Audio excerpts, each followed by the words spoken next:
Hello everyone and welcome back to another Getting Stuff Painted, my bi-weekly update, give or take on the various miniatures I've been painting for the games we cover here on the channel.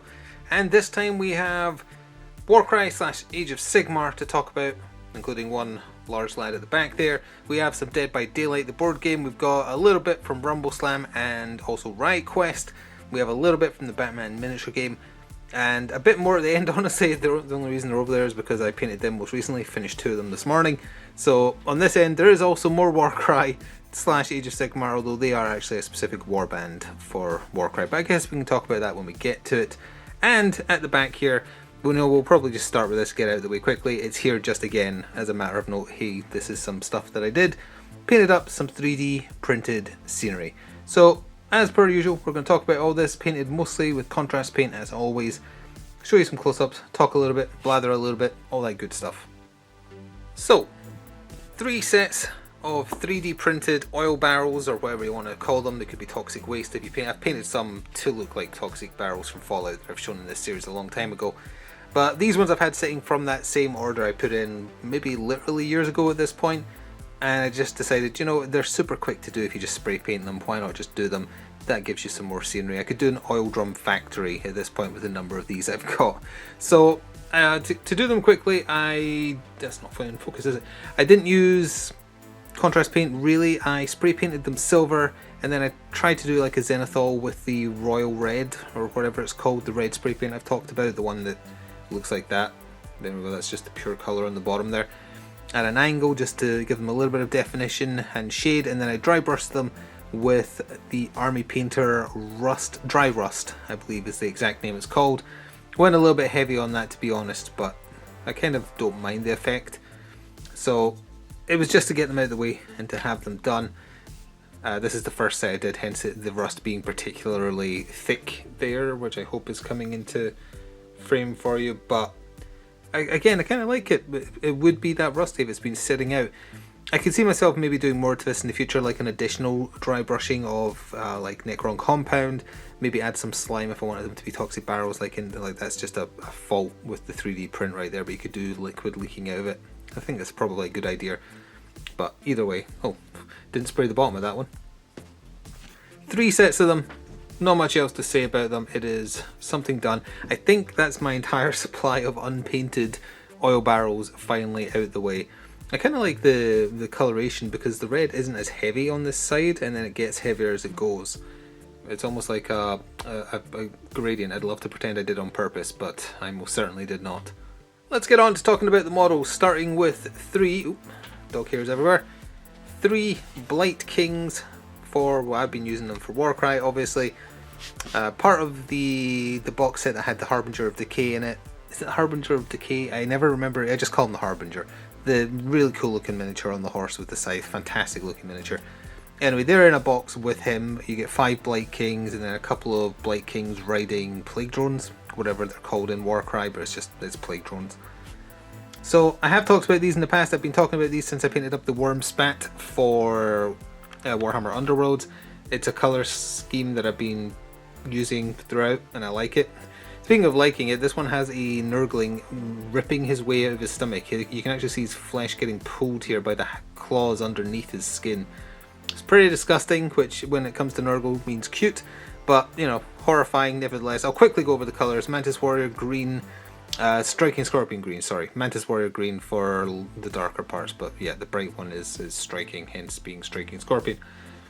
Gilman flesh with a little bit of a Yandin yellow to pick out the pus and the yellow boils on all of them. A liberal use of Aggressor shade. Oh, I'm surprised my dog didn't bark there because I heard another dog barking. Be prepared, I don't want jump scares in my video, but I can't help if she decides to bark. This Blight King is wearing a tremendous amount of armour compared to basically any other in the box.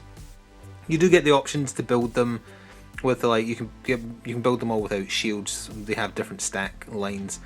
I presume in Age of Sigmar, but definitely in Warcry. These are filth encrusted shields, which is, you know, I could have modelled that. I could have, and I chose not to. Yeah, you can make your own decisions. But yeah, this one is definitely the most heavily armoured and probably least mutated of the entire box in terms, like, you can model one of them with a giant, almost the Thing-esque mouth where his stomach should be. It was an old Ghostbusters toy from the early 90s. that looked just like that as well. I think it was from the cartoon, but either way, I like him. Not the way I would have painted their armor back in the day when I was collecting Death Guard. I preferred like a more murky plague color green, but you know, I kind of like the bright color because the Agrat's Earthshade brings it back down anyway. So working from a lighter base is something I found that because of the way I paint, you really do have to start bright because you're definitely going to bring the shade down with if you do it my way with Agrat's Earthshade, non-oil, contrast paint in general, that kind of stuff. And it's just it's a nice handy way of getting the kind of detail that you hopefully want. And it looks okay. This one is being like controlled by Nurgling, I guess, because he doesn't have a human face anymore, or even nothing resembling a human face. Like that is a Nurgling. So I choose to believe he's piloting a skin suit, much like the other one who's busting out probably will. So if you want me to go into more detail about specifically, oh I did this colour, this colour, this colour, I mean I've covered most of them anyway, but if you go back to when I painted the Wormspat in this series, or the first couple of Blight Kings from that box, you can hear more about it there. But that's all of them done now. They've already been in a Warcry battle report where all of them were used, if you want to see the full squad. But again, the box they came in gives you tons of alternative upgrades. I had so much left over arms and tentacles and everything. So let's talk about the big boy, or big cat. I'm going to have to try and remember. It's called Mind Stealer, definitely, and then it's Mind Stealer Sphinx or Sphinx. I don't remember which. It's got a silly name because they couldn't say Sphinx because they wanted something copyrightable, because that's just what Games Workshop do. They just sacrifice creativity and accessibility, I guess. Being able to pronounce names would be an accessibility option, I think, for the purpose of desperately clinging to IP. But, you know, whatever. They lose one lawsuit against an old lady in America and they never let it go, and that is hilarious. Anyway, this model, I'm going to have to try and remember what colours I used for this because it was on a whim that I painted up. I've had it sitting for a little while. You can only buy it directly from Games Workshop now. I don't think third-party stores stock it normally. The main colour I used was the Storm Fiend colour, I believe it is. The kind of emeraldy, almost a Krellin green, but more leaning to the blue side. Not quite the official paint job skin tone. I didn't have anything that really quite got that. I'm not sure what colours they use, so I couldn't even suggest. You'd have to try and find like a record on Games Workshop's website if there is one. Nazrag yellow for the gold armour it's wearing. That's a mixture of Magus purple and Volupus pink for hair, I guess. Why does the Sphinx have hair? Either way, skeletal horde for its horns. I did use a little bit of non-oil, but I didn't go over much of it. And oh yeah, and it's Volupus pink also kind of mixed when it's wet to get the tail hair.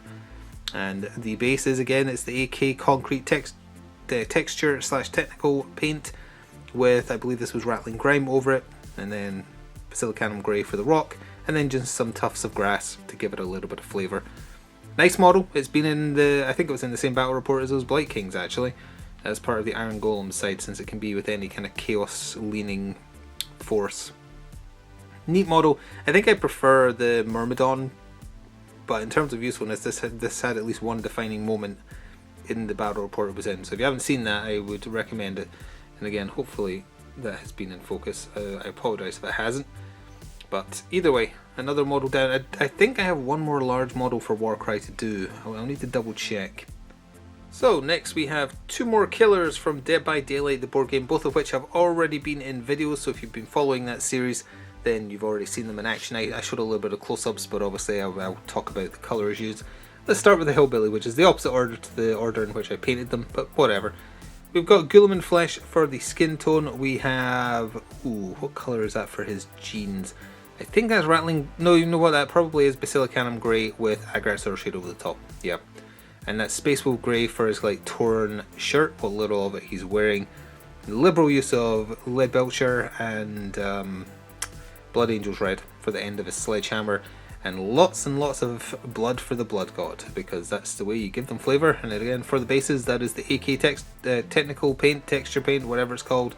And that's Rattling Grime again over it to just give it that kind of muddy stone look. Fun model, just in general it's fun painting up the killers available for this game. I mentioned in the most recent video that I thought I'd done all the killers from the base box, i.e. if you don't find the collector's edition and just find the version of retail, everything I've been using killer wise is what's from the box. I forgot about the Hag, so I haven't painted her up yet, so I might do that and then that'll give me an excuse to do another video. But this is the nurse. This is a killer I liked playing as back in the video game when they added her. Didn't really care for the hillbilly, to be honest. But she was super simple to paint because she's just mostly wearing white. So that's just the Grey Seer base coat with a non-oil wash on this one because I didn't want the Agra Circe to make it look too muddy. And lead belcher silver for her buzzsaw. Her bone saw, sorry. Her belt is Flesh Terror red. And that's it, besides blood for the blood god splattering over. And I did her base in the same way as I just described for the hillbilly. Super simple, fun model. I like the way they've implied, because she does fly in the video game. If you control her, she kind of like floats around the place. They've been very clever with how they've modelled that. More so the lady that's kind of like a ghost but in pieces, kind of like a parody of the Ring. I don't remember her killer name, but that model was the most impressive. If you want to see what she looks like, go back to my unboxing of Dead by Daylight board game. They worked out how to make it look like her hands aren't attached to her like wrists or shoulder blades, and her ankles and her thighs in a really clever way. Next, as a matter of note, we have the final orc from the Rumble Slam team I was talking about last time, the mushroom infected people. Very fun. Already been in the video, including this guy, but if he would choose to get in focus anytime soon. Why is it struggling? There we go. This is the what you buying orc, because he is selling all manner of illicit mushrooms from inside his jacket to unsuspecting orcs who will consume them and then be consumed by the mushroom. Very fun. Probably my favourite of like the bog standard looking guys. Just a very weird team. Didn't do that well in their first turnout, I will say. They're not as immediately OP as the Pipinyama, I think it was called, yeah, and Peyote Pete. Like, they seemed a bit too powerful. These seem a bit weak. They definitely have to synergize with each other. They have to hang around with each other to like buff each other constantly, I think. So they would definitely need another showing properly to try and give them a fair shake. But in terms of just the miniatures, the infected orc, the big muscly mushroom guy, and this guy, definitely very fun. And they're still making new teams for RumbleSlam, by the way, if you aren't aware. It is not a dead game, and there's some new teams revealed for it. One of them's like kind of like furry animal themed, and there's, I'm forgetting another one. They're focusing on the casino for the game that is kind of like nature at the moment, and I think the pirate one as well. Forgotten what that's called, but there is some neat stuff coming out for it that hopefully one day we'll be able to cover here. So next, there is 2 miniatures from RQuest, which I'm not going to be able to tell you. I think her name's Ayesa or something like that, but I'm not going to be able to tell you their names. I just painted up because they've been sitting for a little bit. They're from the other version of the starter set available for the game, and I haven't played RQuest again recently since covering it briefly on the channel. It is fun. The problem though is anyone can be on any team, so having a way to differentiate the teams at a glance for those not following every part of the game, or to be at a glance to be able to tell who's on whose side is definitely lacking. Unfortunately, even if I wanted 3D plastic bases, like base toppers, they're way too expensive, and also they damage bases in my experience from using them in a different game. So ideally I would want like rubber or plastic or some kind of malleable ones. Can't really say. I have looked on Etsy, and I haven't found anything that's suitable to the sizes required or the number that wouldn't be stupidly expensive. So that's why RQuest has kind of been put on the back burner as well. But anyway, this is another lady who's mostly just the base coat in Grey Seer, so I picked out little bits using Space Wolves Grey, that is Aethermatic Blue, and then non-oil, and she was basically done. She probably has ice powers, judging by what she looks like. I haven't used her yet, so I don't know. And then this guy is some kind of like, they kind of have an ice theme going, but I didn't want to put ice on the base because I want them all to kind of be uniformal because they can all be on each other's side. But he's definitely like an old man archer guy.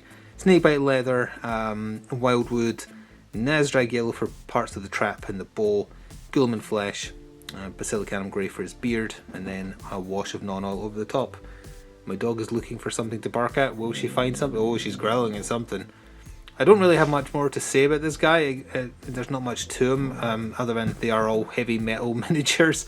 So, I don't know. Contrast paint can sometimes be fantastic with metal miniatures. Sometimes it can be a little iffy. I feel like in this instance it was a little iffy, but it just happens. So, speaking of models I had sitting for ages, we have Bewitched Harley Quinn, or Harley Quinn open parentheses Bewitched, which was a Halloween model for the Batman miniature game, I believe released 2 years ago now, maybe. It wasn't the most recent Halloween. I'm pretty sure it was the one previous. So this has been sitting for a while, and I didn't get around to doing it because with models like Harley where it's lots of small parts, I just don't really feel like my skill level is up to the task of doing it well. So it definitely is old actually, because I could tell when I was looking at it to base coat it, like, oh, this is their like really rubbery resin. This isn't the stuff they're using now when they changed it again. But you know, it turned out okay. I was trying to match up the official colours. That's why our skin tone is Volupus pink, because that's the tone she has in the official paint job. This is Sigurd Burgundy, Black Templar. The stick is snakebite leather with none all over the top, I believe. The only thing I did different was once I'd finished the base, which was Basilicanum Grey and Rattling Grime, I decided, you know, that doesn't really look magical enough. This is supposed to just be like a silly Bewitched thing, Bewitched parody. So I grabbed a normal purple paint. I think it's Gene Stealer Hide. It's the warm purple that Citadel does. And I just did a dry brushing over like the smoke coming from the chimney and the rooftop. And I feel like that actually made, like that elevated it. I think it would have looked pretty basic without that. So I'm glad I did that because it makes it look better than it is. Let's put it that way. I think your eye is... Nope. The dog is finding something very annoyed at. Oi, excuse me, I'm trying to record over here. Oi, don't pretend you're brave, you're a wimp. Yeah, you're going back to pretending again. Yeah, she is. She's an absolute coward. Just letting you all know, she is an utter coward. I don't know why she wants to pretend to be brave. What was I saying? Oh yeah, the purple just kind of like brings the whole thing together and makes it look nicer because you're drawing your eye to the whole thing rather than perhaps like individual parts, which don't look that great if you really focus on them. I guess I'm going to have to take a break before I move on, but I don't really have much else to say about Harley anyway, but other than I finally got around to doing it. I'm glad I did because I kind of like how it turned out. Alright, before she starts barking again, let's cover the final 4 miniatures this time. I feel like I haven't rambled as much this time, but then I'll be editing the video and laughing at myself because it'll be like, oh, 20 minutes again, huh? Anyway, we have 4 of the 10 miniatures, I want to say, from the Rotmeyer Creed Warband for Warcry. A warband specifically made for Warcry, although I believe you can probably use them in Age of Sigmar. Kind of like Nurgle adjacent. They are worshippers of Nurgle as far as I'm aware. They like using poisons and slime, they live in filth. Their colour scheme, as much as I've tried to match it up to the official paint job, is very Nurgle-like as well. So it's just another take on, like, not everyone worships one of the same chaos gods the same way necessarily. So they're pretty neat. You get 10 of them, you get 5 or 6 basic guys. You get 2 of these guys on the stilts with the spears, although they can be built a slightly different way. You get 1 really chonky guy who can be built with a net or a couple of like Wolverine claws, and then you get your boss man who's on really tall stilts, who's got a very funny hat. But in general, that's almost half them done, and I'll show them off. The colours I've used, other than Striking Scorpion, because they're not wearing like armour, are basically the same as what I've been doing with the Blight Kings. They just don't have the bright green armour, so it's Militarum green, it's Skeletal Horde for like the bamboo and the shields, Ghoulam and Flesh, and also a little bit of Lupus Pink for their boils and bruises, because their skin, it's not in the healthiest condition, let's say. Rattling Grime for their wooden spears, or whatever they're actually called within game terms, and the base is the Plague World AK paint with Agra associated over the top, and then just a tuft from... It's not an army painter one, I don't remember what company it is, but you can find them on Amazon and other places. This guy with his blowpipe, that's what they can use some of their doubles for, I think, to just blow poison darts into people. So he's equipped with his, and it's like he's reaching for ammo. They don't use thick armor, they don't use massive weapons, except, well, sort of the one big guy they have. But yeah, they're not super tough, that's why you get so many of them.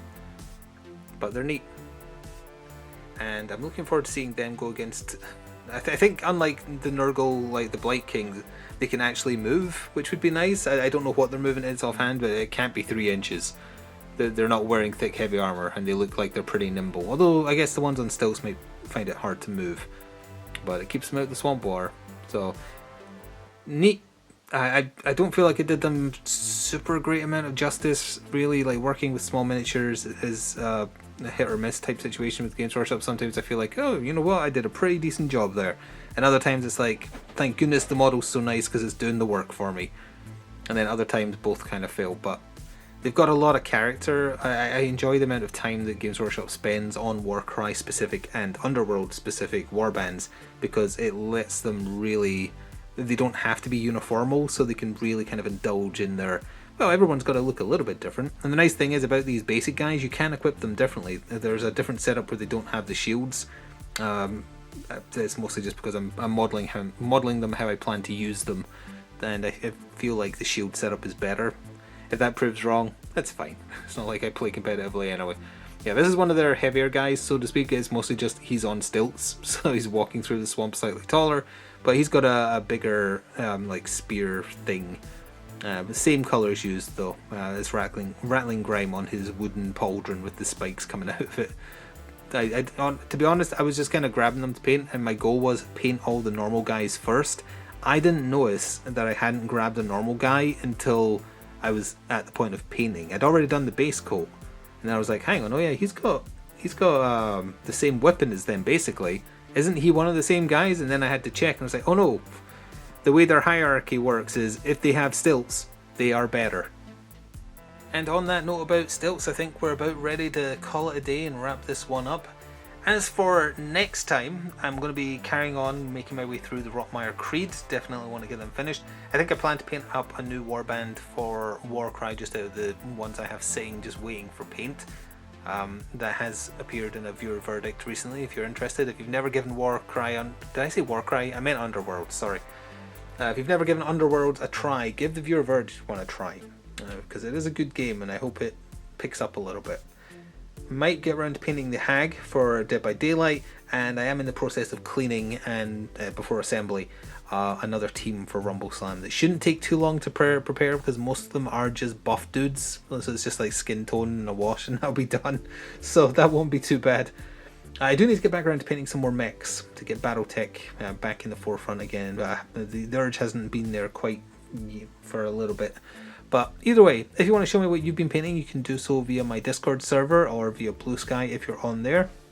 If you ever need a link to anything, just swing by when I'm streaming on Twitch, Flix Gaming stuff on Twitch if you aren't aware, and I'll be happy to provide you a link to somewhere. Just keep in mind the streams have bad language sometimes. Frequently, depending on which friends I have on. Anyway, thank you very much for watching either way. I hope this inspires you to get through your pile of grey shame. It doesn't matter how good you are at painting, as long as you enjoy the process, because you'll get better as you do it. Anyway, until next time, ta-ta for now.